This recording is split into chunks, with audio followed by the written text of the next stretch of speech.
property that they're having to work around. So with that, there are two processes that we use to vacate right away. I prefer doing everything on the council's own motion. It's a simpler process.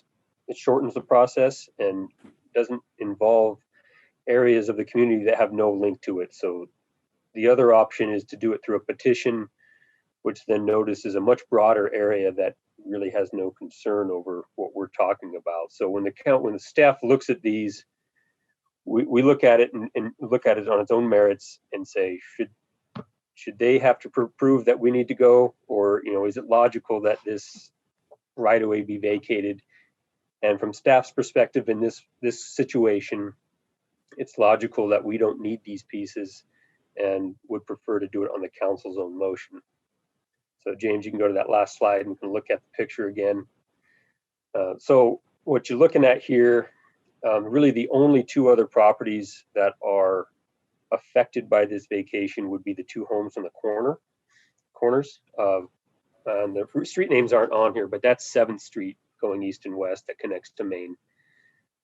Those, of course, would maintain their own property frontage. They would have full access of Beaver for their frontage. So there's not really much of an effect to them. The other thing would be utilities. Those will be addressed with the ordinance. They will have to remove, relocate, or provide easements for any utilities that might be in those areas. The alley is just a city sewer line, so we're not concerned with that. All the two homes will maintain their own access and access to utilities. Those will not be interfered with. So with that, I'll take any council questions. And what we're looking for on this is whether the council would like, if the council will move forward on their own motion to process this vacation.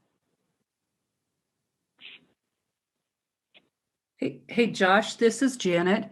Yep. Those two homes that are in that roadway there off of 7th, do they have that? Is that a Beaver Street, or what street is that?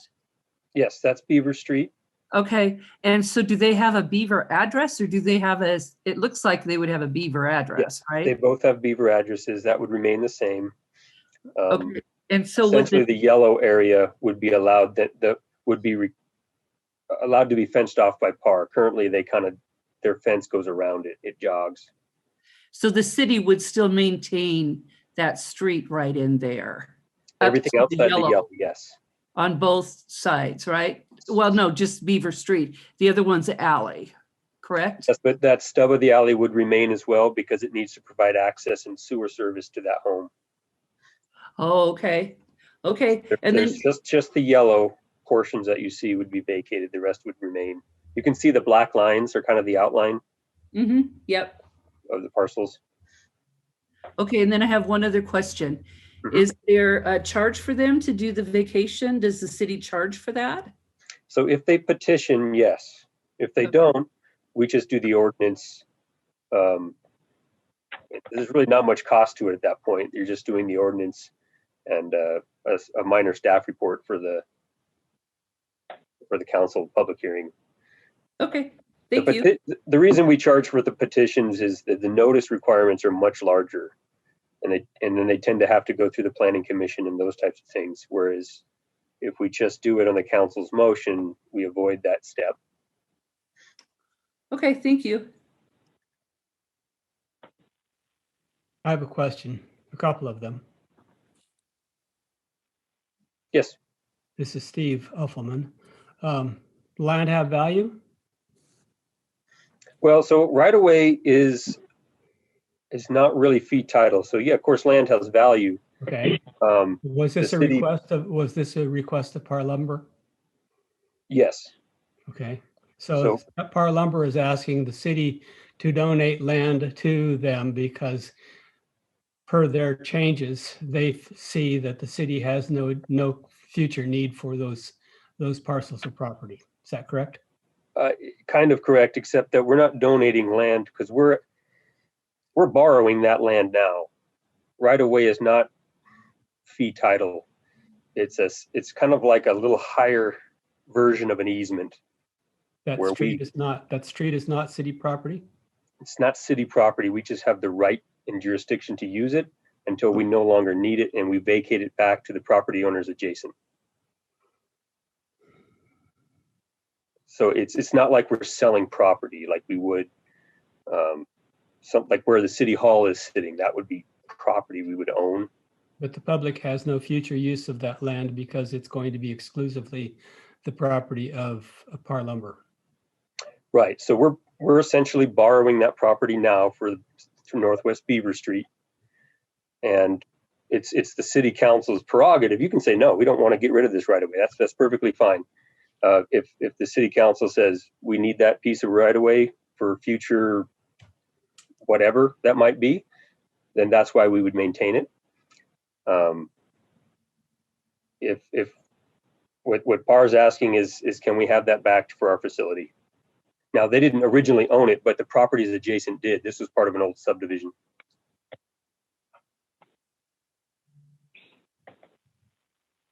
If that makes sense. So the lower portion, the Beaver Street, like I mentioned, was already vacated before as their facility grew, and they're just kind of doing the same thing.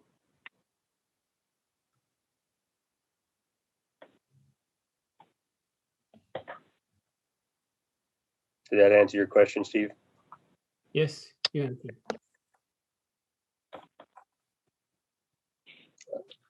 I have a question. This is Counselor Youngman. Yes. In center position, it looks like 2 cars, maybe 3 cars parking there. Is that like a parking lot for the Par Lumber now? No, that's the adjacent house parking his cars there. Of course, he has, I mean, he's the one that probably has the most effect where he'll have to move his cars maybe in front of his own house instead. But he has his own driveway, his garage. He's got 100 feet of frontage on Beaver, another 70 feet on 7th Street. So yeah, he won't be able to park there anymore, but it's not like we're taking away his frontage at all. Have we chatted with him to see how he feels about it? Well, that's part of the public hearing. So he will get notice. Par Gotcha. Lumber, I believe, have already reached out to him. I know when Travis worked there, he had talked to him about it already. Okay. But they will get notice, and they will have an opportunity to address that. But that would be the probably only thing this right away with effect would be his kind of broader parking area within the street. Okay, thank you. Hey, Josh, this is Councilman Papp. Quick question. So back in the day, Beaver Street, as I'm looking at this, as I'm pointing at my screen, and I know you have to know what I'm pointing at. But back in the day, Beaver Street went, as I'm looking at this drawing, basically followed that black line. Yeah, I don't know who's got the hand there yet. That was the center line. Yeah. And so what happened as the property was bought on either side of Beaver, and which happened to be Par, but it could have been anybody. Yep. Street no longer needed to feed that. They said, you know, we don't need that street going and bisecting our property. We want to take the street back so our property connects, correct? Correct. And that's kind of just what happens. Like you said, the city never owned it. We used it as it was a street, which you said kind of had a higher level of a right of way, correct? Correct. In any place, any spot in town, if this was to happen again, could it be residential? Somebody says, I want you to vacate that part because I want part of my residential. Yep, we actually did that a couple of years back up where Jason used to live, or the mayor used to live. There was an old storm pond where a stub street kind of went out, and secure storage built behind it, no longer going to go through. We vacated it to the neighbors. Okay. So all we're doing is just what we would normally do in any situation, whether it's a business, private residences, etc. And I guess then where the neighbor, they're kind of in that northwest corner, is parking cars, if those are his or theirs, it generally is almost parking on somebody else's property or in front of somebody else's property right now. Right. He's gonna have to move them to his own property. Yeah, I mean, it's a public right of way, so he has a right to park there, but it's kind of like in a neighborhood. You don't park in front of your neighbor's house with your own cars. You use your own frontage. So that'd be the only real effect of this right of way vacation. So So it could be, I guess, would it be a logical that if I live in a neighborhood and nobody's got a house next to me and I happen to park my vehicle in front of the vacant lot next to me and all of a sudden somebody builds that house, I probably need to move my car in front of my own house. Right. Awesome. That's Thank how you. I look at it. Okay. We vacate things for other reasons, like we vacated Dunham Street for the jail when we built that. That was a kind of a through street that we deemed necessary to vacate for a public purpose. So that's another reason to do it.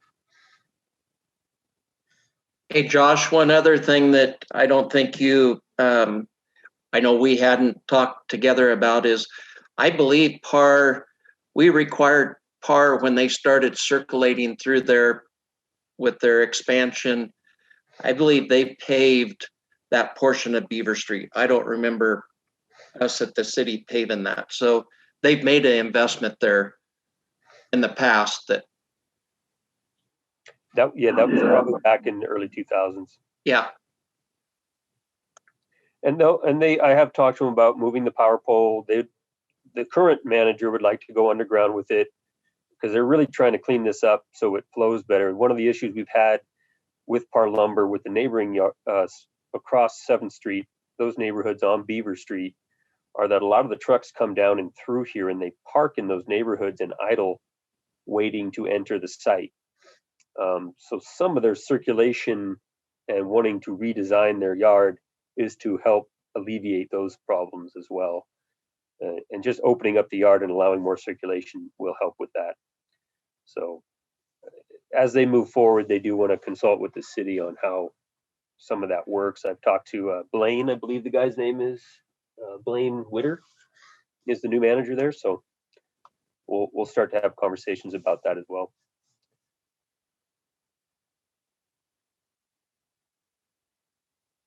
Any other questions from council?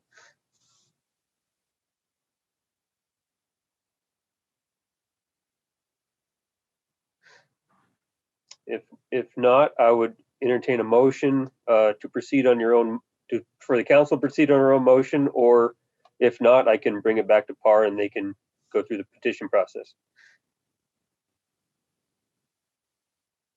Okay, so this is Counselor Hutchison. I don't know if I'm going to say it right, but I move to approve the vacation as proposed. So is that right, Jason? Or Josh? I mean, sorry. So you would just move forward with the vacation on your own motion, and then it's still going to come back to you as an ordinance, and that's when you'll actually do the full approval or denial, depending on the public hearing. The appropriate motion in this case would be to move to proceed on the council's own motion regarding the vacation of the street and alley as presented by staff. Okay, that's what I move to approve. So moved. I'll second it. Okay. We have a motion and a second I to have a move question. to I have- proceed. I'm going to. Steve has a question. Steve has a Sorry, question. Steve. I was going to get to. Is there going to be a public hearing for this process, or will it be suspended until there is an actual ordinance? No, So there will be a process- public hearing on the ordinance, But not tonight. not tonight. No, Thank I you. just wanted to get the motion to move on the council's decision. Once that happens, then I can actually do the notice and everything to that process. So this will come back whenever I can get the notice. There's a notice for 2 consecutive weeks prior to the next meeting, so it'll probably be not next meeting, but the meeting after.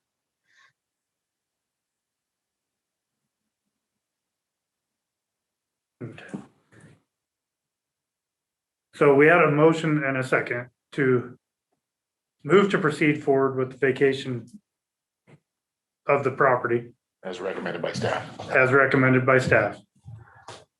Is there any further discussion before we vote? And I just want to clarify to make it very clear for the council, this actually doesn't approve the vacation itself. It merely is a process one of two processes, and this is the quicker of the two, and it allows for notice to only the affected property owners and then a public hearing directly to council where everybody within the public, especially the people that got notice of it, would have an opportunity to make their arguments against it, and that's when the council actually makes the decision. So this is just merely approving that process. Okay, do I need to restate my? I don't Or are believe- we? Okay. All right, is there any further discussion from council? All right, I'll do a roll call vote. Steve Uffelman? No. Sorry, Counselor Hutchison, Aye. Counselor Youngman, Aye. Counselor Merritt, Aye. Counselor Papke, Aye. Counselor Law, Aye. and I vote aye. So passes 6-1. And Thank you, we'll look counsel. forward to that coming in front of council again. Yes. All right, thank you, Josh. All right, move on to the discussion on amending resolution number 1441. Jared Reed, City Attorney. Thank you, Mayor. Council may remember that at our last council meeting, we discussed the resolution that extended the local emergency. And I had mentioned that we were going to be looking into whether we would be continuing to do that come the next council meeting towards the end of April, or if we could simply rely upon the state emergency and then our own resolutions in regards to what our policies and procedures would be during the COVID emergency as determined by the state. And so we started to look into what our current resolution was in regards to the COVID emergency and talking to the different department heads and what they felt was still important to continue and what perhaps we could amend. And there's one particular part of this resolution that we wanted to talk with council about to see what type of direction you wanted to go for the presentation of this resolution in a couple weeks. And that is in particular whether council meetings will continually be done by video and telephonic means as they're being done now. And so our current resolution states that our council meetings, regular and special council meetings, are done telephonically and by video, simultaneous video transmission. The statute that came out in the first special session of the legislature last year allows for city councils meetings to meet telephonically and by video, and also eliminated the requirement that we had to make a public space available to listen in. But it also provides that council can meet in person, so long as it does so by adhering to social guidelines, making sure that everyone present is 6 feet apart, having the appropriate face shield requirements or mask type requirements. So that is an option for council to consider, whether it would wish to continue to meet as we have been doing now for over a year, or if there's a need or a desire to move to a in-person type meeting. And that's the discussion we wanted to have tonight.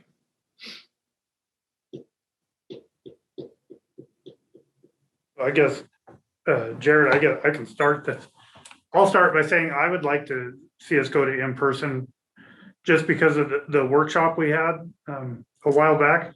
It was very nice to be able to sit with our other council members and discuss things and talk and be around each other.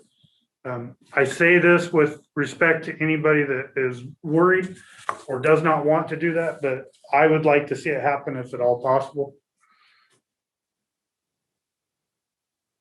This is Counselor Hutchison. I, like Jason, really appreciated that workshop that we had. It helped renew some relationships that we haven't had doing this telephonically or video like we've been doing. So as long as we have a place that we can do it and do it safely, I would like to do it in person also.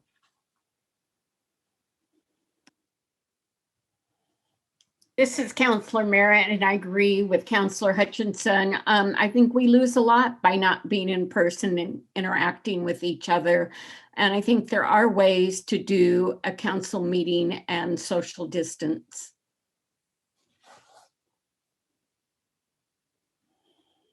This is Counselor Youngman. I have to agree with everything that's been said. But I am wondering, once we are meeting in person, how does that relate to the citizens? Will they still be on a Zoom meeting platform, since I'm sure we can't get everybody into in-person meeting? That's correct. So you would have limitations in regards to capacity. So in all likelihood, we would try to utilize our Meadow Lakes banquet room, sort of like we did in regards to that workshop session. And so we would have to limit the amount of people that could be there. And so even though the council may be present, there still would need to be either a simultaneous video transmission or at least a telephonic transmission that was happening simultaneously. So you can't completely do away with that type of transmission, because and I don't know what the current capacity is of whatever site we choose, but there would be a limitation to it. Thank you. This is Councilman Papke, and I'd like to see us be able to meet back together face to face. This is Councilor Law. I agree too. I do have a question. I'm sorry if I didn't know this was happening before, but would this still be the option if someone, for whatever reason, whether they were under the weather, maybe a sick family member, that they would still have access to a Zoom link for council members to attend if a situation like that arises, or is it an all or nothing? No, we wouldn't want it to be all or nothing. Certainly, we would want to craft some situations to allow for council members to be able to appear telephonically or by video. And I think, even the resolution itself, really the question becomes is if the current resolution says that council meetings will be done telephonically or by video. And so that in essence right now is our law. And if we took that off the books, that doesn't mean you can't continue to meet by video or telephonic. It simply means now you have the option to do a variety of things. So I think from my perspective, if the council passed a new resolution that superseded Resolution 1441, that removed the language that basically commanded a telephonic or video appearance, then we would move forward with how that would look like with council. So I think it actually precipitates a second conversation. Thank you. Yeah, I would absolutely support us meeting in person.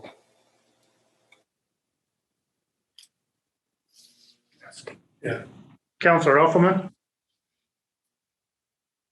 would you like to add anything to the conversation? No, I think it's been clearly stated by the rest of the council. Thank you, sir. So, all right, Jared, does that give us some direction? Yeah, it gave me quite a bit. Thanks. Thank you. All right, so we'll move on to next. Number 5, the fair Number 5 in under council business, fair housing proclamation.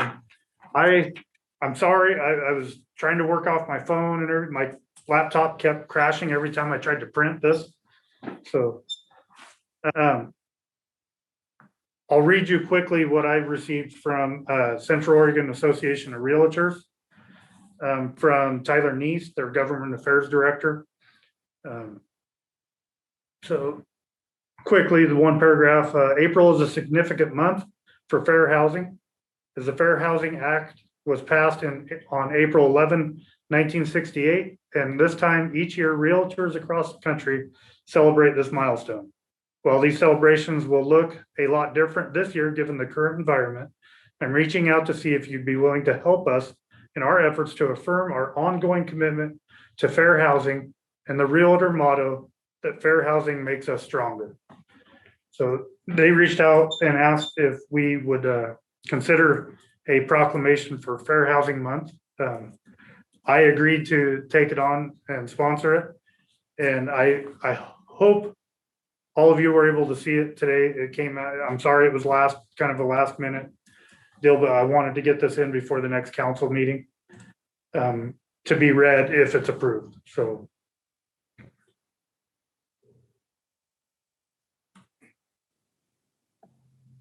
I guess I will try to answer as many questions as I can if there are any questions from council.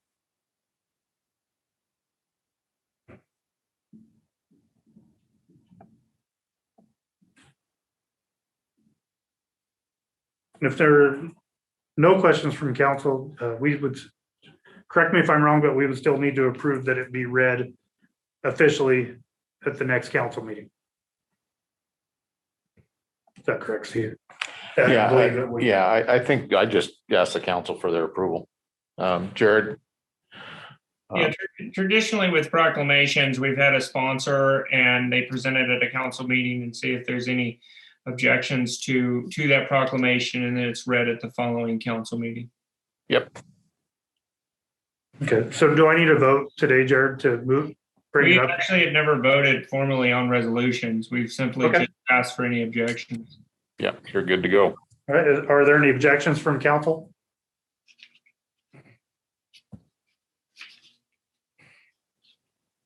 All right, thank you very much. We'll bring this up at the next council meeting, this proclamation. All right, we'll move on to staff reports and requests. City manager's report, Steve Forrester. Thank you, Mayor Beebe.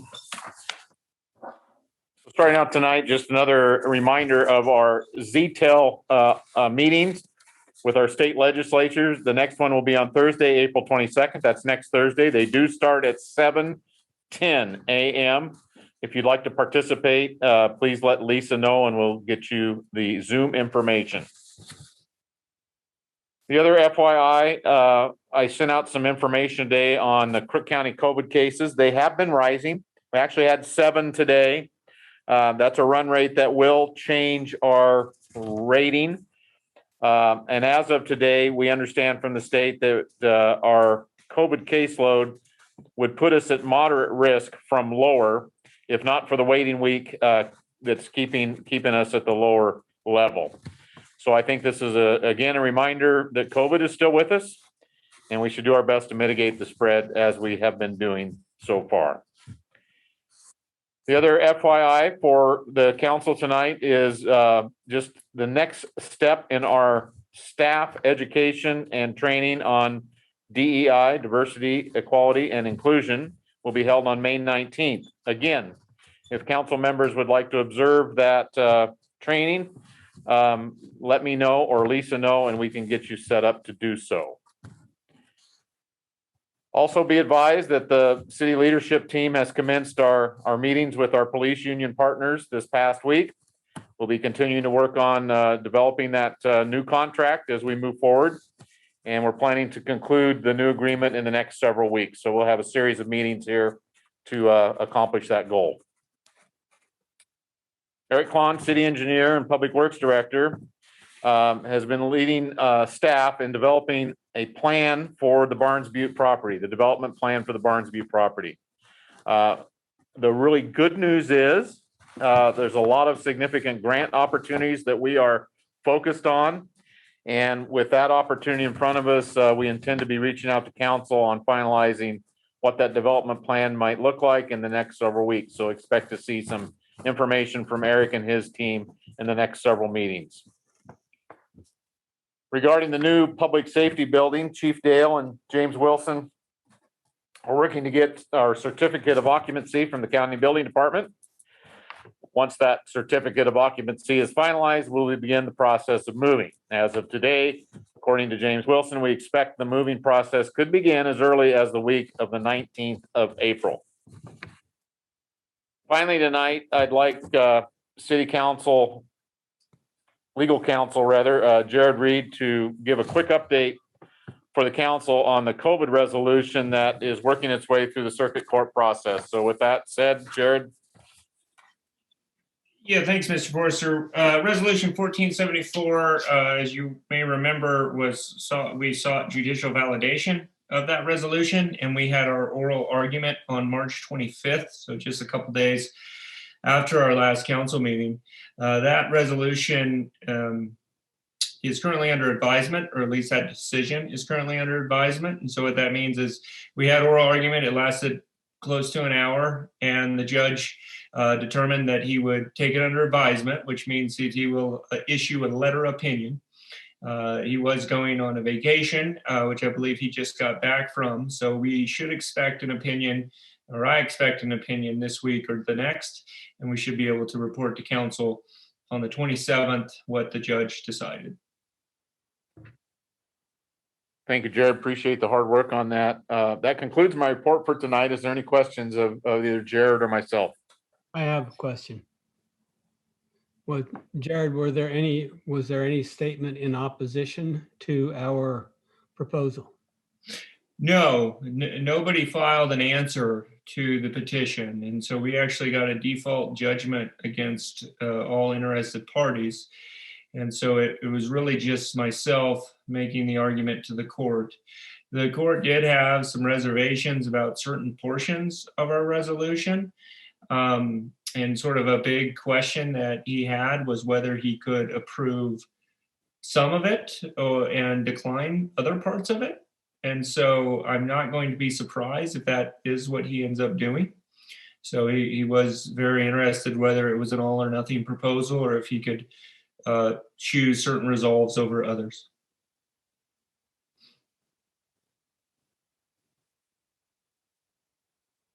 But it was just me arguing in front of the judge, and really answering his questions. Thank you. This is Janet. I don't know if this is where this belongs, but Steve, I want to thank you for sending out that email message about behind the scenes at the airport that Jason made. That was awesome. It's a great way to highlight the community and what we're doing with partnership with the county. So Jason, great job for you doing that. And Steve, thanks for sending it out. Yeah, we'll share those as they develop. And this is part of our ongoing effort that started a few years back, Janet, to try to get more information and more education opportunities out to the public. And a big shout out to Sean Ray Hawkins with Stingray, who's our contract public relations person. She's really, I don't want to speak for Jason or Kelly at the airport, but in my experience, she really does a great job. And certainly these two gentlemen, both Kelly and Commissioner Barney and Mayor Beebe did a great job as well. But it helps when you have a pro like Sean Ray, I would say. So, but thank you, and you're very welcome. Yes. This is Gail, and I just want to make a comment about Barnes Butte. I know the city's been out there working, and it is looking great with the fence down. There's a new little road up to Happy Hour Plateau, and looks really good being cleaned up. Thank you.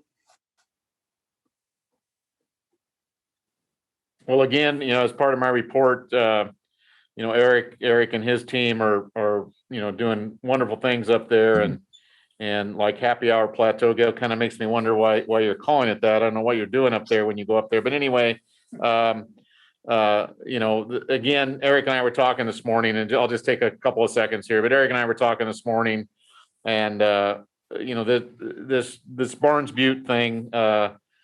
We were at the right place at the right time. We had the right relationships with the folks at Brooks Resources. Both Eric and I did, and to come away with this amenity that's truly transformational and generational is just tremendous. Not to mention the water rights that Eric put together and the partnership that's developing with Ochoco Irrigation District and realignment of the canals and not to mention the Peters Road to Lamont. I mean, it's just, it's so positive and so transformational for our community. It's just unbelievable how fortunate we are to have the good work that got done at the right time to make that all possible. So just great things. And Gail, I know you've been a big part of that. So, thanks to you and the rest of the council for supporting staff on getting that project to where it is today. Well, back to my comment, I just want to tell you that I didn't name it, but if you Google it, it actually says the Outer Plateau. So I didn't come up with it. I think Mr. Stanley Flynn came up with that. Yeah, that sounds right. Yeah. But yeah, we're really excited about that. We just recently completed the concept plan, and what we'd like to do is just start taking a deep dive into how we want to develop that site. So for instance, the concept plan had a visitor center. What is that? Is that a covered gazebo like we have at the wetland, or is it a full-fledged visitor center? And so we're super excited about that. I think staff's going to start meeting twice a month to research grants and start planning through that. And we're hoping to find 2 or 3 council members that might be interested in participating, and then start bringing this to council maybe every 3 or 4 months, where we're at and what our plans are. So you'll hear more from us soon on this. Thank you, Eric. Thanks, Steve, for your report. Guess we kind of got some committee reports out there, but do any of the other council members have a committee report? This is Councilor Youngman, and I'm with Neighbor Impact. I'm on the committee there. And this is more of a recognition to a young man who lives here in Prineville. His name's Parker Ellis, and he raised $1,000 from his lemonade stand with the help of Sammy's. And he wanted to, and he's donating that to Neighbor Impact to help people pay their energy bill. So I think that's a huge shout out to him, and thank you, Parker. That's amazing. That's pretty cool that you would do that. Yeah. Well, I can't follow up that, so I don't. I have, this isn't a committee, but I had Rimrock Trails Treatment Service that treats the kids here. I don't know any of the kids yet, but I volunteered to go down and talk with the kids and work with them. And they reached out to me, said they would like to get involved with the city. How can that happen? So I agreed, went down and talked to them. And so out of our conversations, I'm not going to be, but I'm going to be on volunteer staff to go down and work with them and help talk to them and share their story. And they are very interested in learning how they can get involved around the community if there's anything. So I would just like to offer to any of the other council members, if you have the opportunity and wanted to, Rimrock said they would love to have any of us as volunteers down there. So currently I believe they only have nine kids there, but so it's just something they reached out to me. I have more on that, but it'll be things we discuss later. But I will be reaching out to some people they specifically wanted to talk with within the city staff and but other than that, I have no committee reports. Are there any others?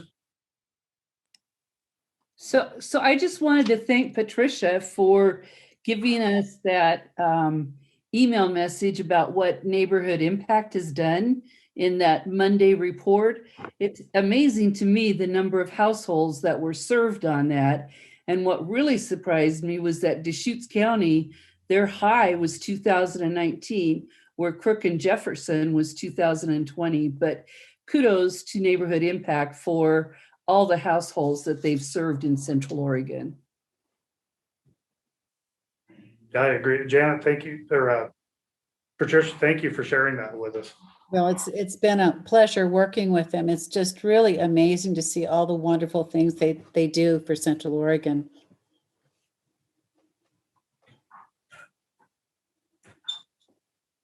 All right, there's no other committee reports. We'll move on. No ordinances, and we'll move on to resolution. Resolution number 1480, approving master grant agreement with ODOT regarding fund exchange program. Scott. Thank you, Mayor Beebe. Scott Smith, your street superintendent. So I believe that you all have the staff report, so I'll kind of start with the background. Every year, the City of Prineville Transportation Department is allocated dollars from the federal gas tax. This dollar amount is calculated by population within our city limits. There's two ways to collect this funding. One, by submitting a transportation project for review, and once approved, construct said project following all federal guidelines. Okay. Or the second way is by submitting a completed transportation project and receiving funds as a reimbursement. We have historically asked for reimbursement because the city can produce a much bigger value project following state guidelines than federal guidelines. So this year's federal allocation is $133,228. And when asking for reimbursement, there is a 6 cent per dollar exchange cost to move these dollars from federal to state. That's pretty much an administration cost for the state government. So in other words, $133,228 times 0.94 cents leads us to our allocation this year would be $125,234.32. We will, and I shouldn't have put we have submitted, I haven't until we have our resolution passed, but then I'll submit our 2020 street rehabilitation project that amounted to $553,360.49 as our completed transportation project to receive the 2021 STBG funds. And that's kind of changed from years past. It used to be the STP funds. They changed that to the STBG, which stands for Surface Transportation Block Grant. The fiscal impact would be the $125,234.32 revenue in the transportation budget. And recommendation is City Council approve for Resolution 1480, a resolution approving an intergovernmental agreement with Oregon Department of Transportation. And that IGA number is 34785. I'd be happy to answer any questions.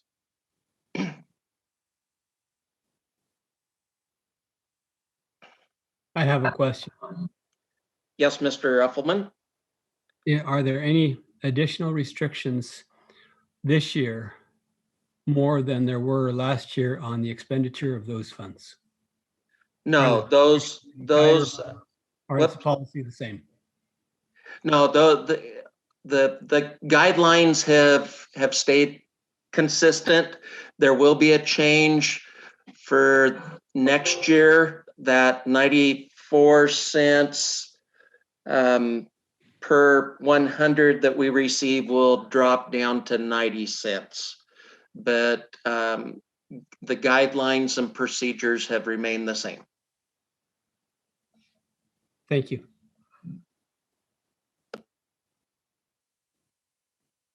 Is there any further questions for Scott? All right, hearing none, I'll entertain a motion to approve resolution number 1480.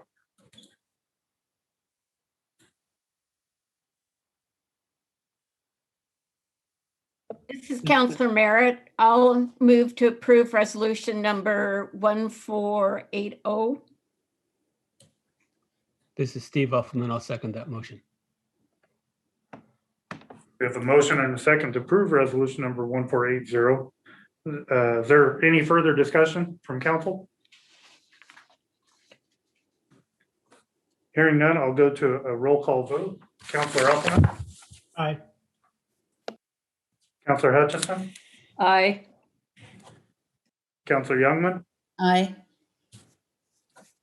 Counselor Merritt, Aye. Counselor Papke, Aye.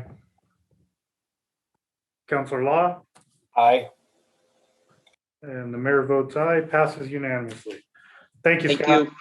Thank you. I don't believe there's anything else to come before council tonight, unless any of the councilors have anything. This is Janet. I just have a question for Chief Dale. So Chief, are you going to have a party once you get moved into the new police facility? And if so, are we all invited? Well, due to COVID, I don't know how big of a party it'll be. But actually, that's something I think the city manager I need to get to, because we probably should look at some kind of dedication that I'd love to have the council up to. Great, thank you. All right, if there's nothing else to come before us, I'll entertain a motion to adjourn. So move. I'll second.